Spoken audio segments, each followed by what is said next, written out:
بچی تو توتلی آواز کا جادو چلا. بچی نے بھی اسی طرح سے آلات بجانا ایک بیٹی پیدا. بسم اللہ الرحمن الرحیم. السلام علیکم. میں ہوں ذکا رسول اور آپ دیکھ رہے ہیں چینل ذکا رسول. امید ہے آپ سب خیریت سے.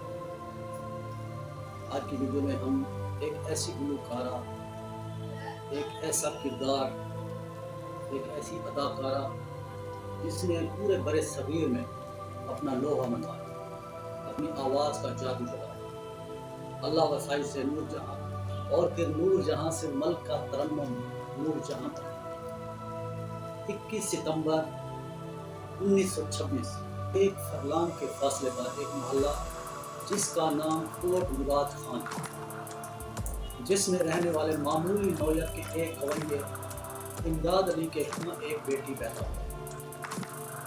امداد علی کی اہلیہ کا نام بیگم تھا. نوبونو بچی کے کان میں آذان دی گئی، خوشی منائی اور محلے میں مٹھائیاں بانٹی. امداد علی کا خیال تھا کہ یہ بچی بھی اپنی بڑی بہنوں کی طرح اس کے ساتھ کھیتوں میں جا کر گایا کرے گی اور اس کے بڑھاپے کا ایک اور سہارا مل جائے. بچی کا نام اللہ وسائی رکھا گیا. اللہ وسائی 2-3 سال کی ہوئی تو اس کے والد نے محسوس کیا کہ بچی تو توتلی ہے مگر اس کی آواز بہت اچھی ہے. وہ کاف کو تاف کہتے ہیں. گانے بجانے والا خاندان تھا، اس لیے باپ نے ضروری سمجھا کہ اس کو موسیقی کے میدان میں اتارا جائے، موسیقی کی باقاعدہ تعلیم دی جائے. جب بڑی ہو جائے گی تو توتلا پن بھی ختم ہوگا. مگر اس وقت اللہ وسائی کے باپ سمیت کون جانتا تھا کہ اس بچی کی آواز اتنی اچھی اور مدھر کہ اس کی مٹھاس برِ صغیر کی حدیں بلند، کہ اس کی آواز برِ صغیر کی حد بندیوں کو عبور کر کے دنیا بھر کے لوگوں کے کانوں میں رس آ گئی. اور یہ خوش بخت بچی اتنی معروف ہو جائے گی کہ لوگ اس کے کمال فن پر رشک کریں گے. یہ اللہ وسائی ملک کا ترنم نور جہاں تھی جس نے ہندوستان اور پاکستان کی فلم انڈسٹری پر راج کیا. باپ نے نام رکھا تھا اللہ وسائی اور وہ ایسی وسیع کہ ہر دل میں بس ہی گئی. اللہ وسائی 6 سال کی ہوئی تو اس کے باپ امداد علی نے سے محلہ کوٹ مراد خان میں اپنے گھر کے قریب ایک استاد گویے فضل حسین خان کو اپنی بچی کے لیے موسیقی کی تعلیم دینے کی استدعا کی. فضل حسین کے پاس پہلے ہی سے محلے کی بچیاں موسیقی کی تعلیم لینے آیا کرتی تھیں. اللہ وسائی پہلے دن اپنے استاد کے روبرو نہایت ادب کے ساتھ ہے، اپنے باپ اور استاد کی گفتگو سنتی رہی. فضل حسین خان بچی سے مخاطب ہوا، آلاپ لگائی اور بچی سے کہا کہ وہ بھی اسی طرح سے آلاپ لگائے. بچی نے آلاپ لگائی تو استاد فضل حسین خان دنگ رہ گیا. بچی نے بھی اسی طرح سے آلاپ بجا لیا. استاد نے بھانپ لیا کہ یہ کوئی معمولی بچی نہیں ہے. تعلیم شروع ہو گئی. فضل حسین نے شروع میں اللہ وسائی کو پنجابی فوک گیت اور گانے سکھائے، مگر پھر اس نے اللہ وسائی کی رگی اور اس کی آواز کے اتار چڑھاؤ اور سانس پر مکمل کنٹرول دیکھتے ہوئے فیصلہ کیا کہ وہ چونکہ عمر رسیدہ شخص ہے، کیوں نہ اس بچی کو ایسے استاد کی شاگردی میں دیا جائے جس کی عمر کا اس بچی کی عمر سے زیادہ فرق نہ ہو. لہذا اس نے اللہ وسائی کو اپنے بھانجے استاد غلام محمد کی شاگردی میں دے دی. استاد غلام محمد پکا گانے والا تھا. اس نے اللہ وسائی کو کلاسیکل موسیقی کی تعلیم اور اتنی اچھی تعلیم دینا شروع کی. اس نے اللہ وسائی کو موسیقی کی ہر طرح کی باریکیوں سے وسناس کرا. اس وقت اللہ وسائی کی عمر صرف 7 سال اللہ وسائی کا قسمت میں آبان ہوئی اور امداد علی نے اللہ وسائی کو تھیٹر میں گانا شروع کرا دیا۔ ان دنوں ہندوستان میں کلکتہ فلم انڈسٹری کے بڑے چرچے تھے۔ بڑے بڑے فنکار، اداکارائیں کلکتہ کا رخ کر رہے تھے۔ امداد علی نے بھی قسمت آزمائی کی اور پورے کنبے سمیت کلکتہ چلے گئے، مگر وہاں اتنی بڑی انڈسٹری میں اس کی جگہ نہ بچی اور کنبے کو لے کر لاہور چلا گیا۔ وہاں اس کی پاکستان کے معروف ڈائریکٹر بابا جی اے چشتی سے ملاقات ہوئی۔ بابا جی اے چشتی نے اللہ وسائی کو سنا، مگر چونکہ غربت تھی، روزگار بھی چاہیے تھا، بابا جی نے نیکی کی اور اللہ وسائی کو نعتیں یاد کرائیں، عظیم پنجابی فوک گیت یاد کرائیں اور ہیرا منڈی میں امداد علی کو ایک گھر کرائے پر لے کر دے۔ بچی کو ہیرا منڈی میں باقی ایک تھیٹر پر نوکری کرا دی۔ اللہ وسائی تھیٹر شروع ہونے سے پہلے اور انٹرول میں نعتیں پڑھا کرتی تھی۔ یوں وہ لاہور میں کافی مقبول ہو۔ اس دوران دیوان سرداری لال نے اس بچی کا ٹیلنٹ دیکھ کر امداد علی کو مشورہ دیا کہ وہ کلکتہ واپس چلا جائے۔ وہاں ایک مختار بیگم ہے جو گانے میں اپنا کوئی ثانی نہیں کرتی، اگر وہ اس بچی کو اس کی سرپرستی میں لے لے تو اس کا مقدر بن جائے۔ اس وقت اللہ وسائی کی عمر 11 سال تھی۔ امداد علی کو یہ مشورہ بہت پسند آیا اور وہ 2 سال لاہور میں رہنے کے بعد دوبارہ کلکتہ چلا گیا۔ اس بار کلکتہ منتقلی اللہ وسائی کی قسمت کا دروازہ کھلنے کا سبب بنا۔ کلکتہ میں امداد علی نے اس وقت کی معروف ترین گانے والی مختار بیگم تک رسائی حاصل کی۔ مختار بیگم نے اللہ وسائی کو سنا تو تعریف کیے بغیر نہ رہ سکی۔ خوب داد دی۔ مختار بیگم نے انہیں اپنے شوہر آغا اشرف کاشمیری سے بھی ملوایا اور انہیں فلموں میں کام کرنے کی ترغیب دی۔ آغا اشرف کاشمیری ڈرامہ نویس تھے، ان کی ریفرنس سے ان کو کام تو مل گیا، مگر اللہ وسائی اور ان کی بہنوں کو الگ الگ جاب ملا۔ اللہ وسائی کو میدان تھیٹر، جبکہ ان کی بہنوں کو سیٹھ سکھ پرنالی کی کمپنی میں کام ملا، جس کا نام انڈیا مووی باکس تھا۔ اس کے بعد کلکتہ میں ان بہنوں کا نام پنجاب میل ہے، مگر مختار بیگم نے اللہ وسائی کا نام تبدیل کر کے نور جہاں رکھا اور جب 1935 میں کے ڈی مورا کی پنجابی فلم پنڈ دی کڑی میں تینوں بہنوں کو کام ملا، تینوں نے پہلا فلمی گانا گایا۔ اس فلم کے بعد نور جہاں کلکتہ میں کافی معروف ہو تو اسے بیبی پور کے نام سے پکارا جانے لگا۔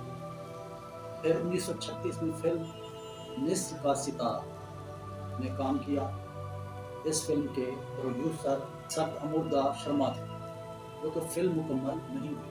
1937 میں نور جہاں میں فلم ہیر سیاہ، ہیر کے بچپن کا کردار ادا۔ اس فلم میں گایا ہوا اس کا گیت شالا جوانیاں مانی بے حد مقبول ہوا اور ساتھ ہی ساتھ نور جہاں کلکتہ فلم انڈسٹری میں مصروف ہوتی چلی گئی۔ پھر 1939 میں کلکتہ میں نور جہاں کو پروڈیوسر دل سے پنچولی کی فلم گل پگالی میں کام ملا۔ اس فلم کے میوزک ڈائریکٹر معروف ترین شخصیت ماسٹر غلام حیدر بیگ اس فلم میں ریکارڈ کامیابی حاصل کی۔ 1942 میں نور جہاں نے برصغیر کے چوٹی کے اداکار فرحان کے ساتھ فلم خاندان میں کام کیا اور یہ اس فلم میں نور جہاں کی جوانی کا دور تھا۔ فلم کامیاب ہوئی اور کافی بزنس کی۔ خاندان کی کامیابی کے بعد نور جہاں ممبئی منتقل ہوئی۔ فلم انڈسٹری کے ڈائریکٹر سید شوکت حسین رضوی کے ساتھ کلکتہ میں بھی انڈسٹری کے حوالے سے ان کے تعلقات تھے، مگر ممبئی میں تعلقات اس قدر بڑھ گئے کہ 1941 نے